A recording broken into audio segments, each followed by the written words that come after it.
Hello friends, എല്ലാവർക്കും പുതിയൊരു വീഡിയോയിലേക്കായി സ്വാഗതം. അങ്ങനെ നോക്കുകയാണെങ്കിൽ കേസിൽ നിന്ന് നന്ദനെ പിന്തിരിപ്പിക്കാനായിട്ട് ഇസബെല്ല എന്നുണ്ടെങ്കിൽ ചന്ദ്രത്തെ വീട്ടിലേക്ക് വരുന്നുണ്ട്. പക്ഷെ അവിടെ ചെല്ലുന്ന ഇസബെല്ലയോട് സിദ്ധാർത്ഥനും പ്രഭാവതിയും ഇറങ്ങിപ്പോവാനായിട്ട് ആവശ്യപ്പെടുന്നുണ്ട്. ഇനി നീ എൻ്റെ വീട്ടിലേക്ക് കാലുകുത്തി പോവരുത്, ഒരു ഫ്രണ്ട്ഷിപ്പിൻ്റെ പേര് പറഞ്ഞിട്ടും എൻ്റെ മകനെ നീ കാണാനോ വിളിക്കാനോ ശ്രമിക്കരുത് എന്നെല്ലാം പറയുമ്പോൾ പ്രഭാവതി എന്നുണ്ടെങ്കിലും സിദ്ധാർത്ഥിനൊപ്പം നിൽക്കുന്നുണ്ട്. പ്രഭാവതിയുടെ ഈ മാറ്റമാണ് ഇസബെല്ലയെ ഏറ്റവും കൂടുതൽ ഷോക്കാക്കുന്നത്.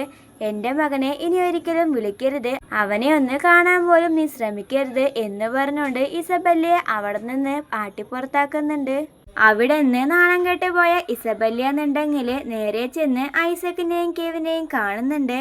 എന്നിട്ട് പറയാണ്, നമ്മളറിയാത്ത എന്തൊക്കെയോ കാര്യങ്ങളൊക്കെ തന്നെ ചന്ദ്രോത്തി വീട്ടിൽ നടക്കുന്നുണ്ട്.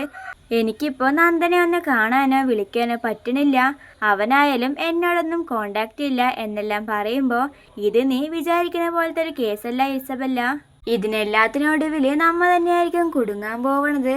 അതുകൊണ്ടൊക്കെ തന്നെ നമുക്ക് ഇന്ന് പിന്മാറാം എന്നെല്ലാം പറയുന്നുണ്ടെങ്കിലും ഞാൻ എന്താണോ ഉദ്ദേശിച്ച് അത് നടക്കാതെ ഞാൻ ഒരിക്കലും നന്ദനെ വിട്ട് പോവില്ല എന്നൊരു കാര്യത്തിൽ ഇസബെല്ല എന്നുണ്ടെങ്കിൽ ഉറപ്പിച്ച തീരുമാനം എടുത്തിരിക്കുകയാണ്.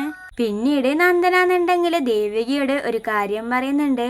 അതായത് പോലീസ് സ്റ്റേഷനിൽ പോയിട്ട് ഹാജരാവാൻ എനിക്കൊരു മടിയുമില്ല, ചെയ്ത തെറ്റിന് എപ്പോഴായാലും ശിക്ഷ അനുഭവിച്ചേ പറ്റുള്ളൂ. പക്ഷെ എനിക്ക് ആകെ സങ്കടം നിന്നെ മാത്രം ആലോചിച്ചാണ്. എന്നെ വിശ്വസിച്ച് എൻ്റെ ഒപ്പം ജീവിക്കാൻ വേണ്ടിയിട്ടാണ് നീ ഇവിടേക്ക് വന്നത്. നിന്നെ എനിക്ക് വേദനിപ്പിക്കേണ്ടി വന്നതിൽ ഒരുപാട് വിഷമമുണ്ട്. പക്ഷെ നീ ഒരിക്കലും തകർന്നു പോവരുത് എന്നെല്ലാം ഇങ്ങനെ നന്ദൻ പറയുമ്പോൾ തന്നെ ദേവിക എന്നുണ്ടെങ്കിൽ ആകെ തകർന്നു പോകുന്നുണ്ട്. ഒരു MLA എന്ന നിലയിൽ തെറ്റ് ചെയ്ത ആരായാലും ശിക്ഷ തന്നെ അനുഭവിക്കണം. പക്ഷെ ഇപ്പോൾ ഇവിടെ അങ്ങനെ നോക്കുകയാണെങ്കിലും നന്ദൻ തൻ്റെ ഭർത്താവാണ് എന്നൊരു കാര്യം ദേവികയെ നല്ലോണം തന്നെ അലട്ടുന്നുണ്ട്. ആ ഒരു സങ്കടം ദേവികയ്ക്ക് നല്ലോണം തന്നെ വരികയാണ്. പക്ഷെ പ്രഭാവതി എന്നുണ്ടെങ്കിൽ ഒരു MLA ആയിട്ട് പോലും ദേവിക എന്നുണ്ടെങ്കിൽ നന്ദനെ രക്ഷിക്കാനായിട്ട് ഒന്നും തന്നെ ചെയ്യണില്ല എന്നൊരു കാര്യം ഓർത്തിട്ട് ദേവികയെ നല്ലോണം തന്നെ കുറ്റം പറയുന്നുണ്ട്. ഇതോടൊപ്പം തന്നെ പ്രഭാവതി എന്നുണ്ടെങ്കിൽ ദേവികയോട് ഒരു കാര്യം പറയുന്നുണ്ട്. ഒരു അമ്മ എന്ന നിലയിൽ നന്ദനെ ഞാൻ ആർക്കും വിട്ടുകൊടുക്കില്ല, എങ്ങനെ പോയാലും അവനെ ഞാൻ രക്ഷിച്ചെടുക്കും, ഒരു നിയമത്തിനും ഞാൻ അവനെ വിട്ടുകൊടുക്കില്ല. അറിഞ്ഞുകൊണ്ട് ഒരു തെറ്റ് പോലും അവൻ ചെയ്തിട്ടില്ല, സ്വന്തം അമ്മയ്ക്ക് വേണ്ടിയിട്ടാണ് ഇങ്ങനെയൊക്കെ ചെയ്തത്, അതും അറിയാതെ മാത്രമാണ്. ഒരു ഭാര്യ എന്ന നിലയിൽ നിനക്ക് ഒന്നും ചെയ്യാൻ പറ്റിയില്ലെങ്കിലും അമ്മ എന്ന നിലയിൽ ഞാൻ എന്തെങ്കിലും ചെയ്യും എന്നെല്ലാം പറയുന്നുണ്ടെങ്കിലും ദേവിക പറയുന്നുണ്ട്, അമ്മയ്ക്ക് എത്രത്തോളം വിഷമമുണ്ടോ അതേപോലെ തന്നെ എനിക്കും ഉണ്ടാവും. കാരണം നന്ദു എൻ്റെ ഭർത്താവാണ്. പക്ഷെ ഒരു MLA എന്ന നിലയിൽ തെറ്റ് ചെയ്ത ആരെയും വെറുതെ വിടാൻ പറ്റില്ല, അതുകൊണ്ട് മാത്രമാണ് എനിക്കിതിനൊക്കെ കൂട്ടുനിൽക്കേണ്ടി വരുന്നത് എന്നെല്ലാം ഇങ്ങനെ പ്രഭാവതിയോട് പറയുന്നുണ്ട്. ഇതേ സമയം അരുന്ധതി എന്നുണ്ടെങ്കിൽ CPയോട് പറയുന്നുണ്ട്.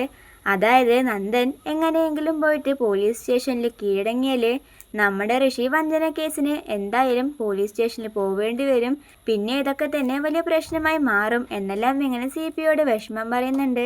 പക്ഷെ ഋഷിയുടെ നിർദ്ദേശപ്രകാരമാണ് എനിക്ക് ഇങ്ങനെയൊക്കെ ചെയ്യേണ്ടി വരുന്നത് എന്നെല്ലാം ഇങ്ങനെ അരുന്ധതി എന്നുണ്ടെങ്കിൽ വിഷമം പറയുന്ന സമയത്ത് CP പറയുന്നുണ്ട്, നമുക്കെന്തായാലും ഇതൊക്കെ എവിടം വരെ പോകുമെന്ന് നോക്കാം, എന്നിട്ട് നമുക്കൊരു തീരുമാനം എടുക്കാം എന്നെല്ലാം പറഞ്ഞുകൊണ്ട് അരുന്ധതിയെ ആശ്വസിപ്പിക്കുന്നുണ്ട്.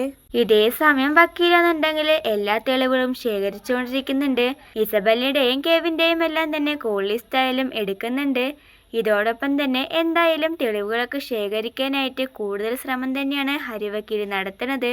വരാൻ പോണ എപ്പിസോഡ്സിൻ്റെ റിവ്യൂസിനായിട്ട് ചാനൽ സബ്സ്ക്രൈബ് ചെയ്യാൻ മറക്കല്ലേ.